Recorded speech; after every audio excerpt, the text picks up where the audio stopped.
10:30 समय लगिला आमे छोट टिके निया लगिला आमे फायर ये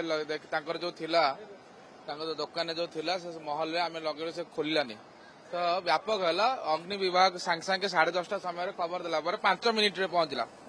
पहुंचिकी ओडिशा जो फायर सर्विस अच्छी 5 मिनिट रे पहुंचिकी रेस्क्यू काम आरंभ कले 2 जन रेस्क्यू कले सांगे सांगे 6-6टा गाड़ी लगे आज को 40टा गाड़ी ऑलरेडी खाली कर साराणी माने गाड़ी माने तार ये सर्विस जो कहूँ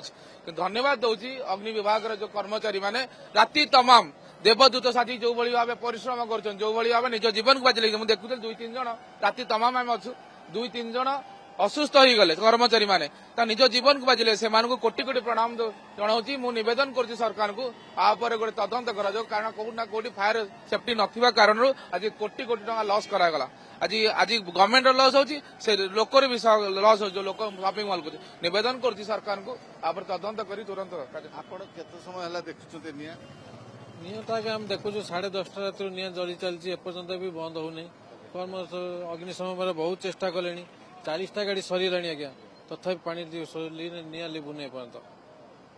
केते समय लागियो निया लिबे सेटा के तो कही हबनी केबे निया तो बिल्डिंग टोटल टा निया लागि जाईची आ भितर तो पसिउने पसिले जा करनते भितर पसिबे होने आपण राति तमाम जगी के आज्ञा आज्ञा आज्ञा राति सारा हम 10:30 रात रु आसी अच्छे से पर्यंत भाई आपण तो कर्मचारी थिले आपण फसी जाइथिले ऊपर छात ऊपर कोन ऊपर थिले वर्तमान फायर स्टेशन वाला आसी उद्धार कला 2 जण थिले ऊपर निया केमती लागिला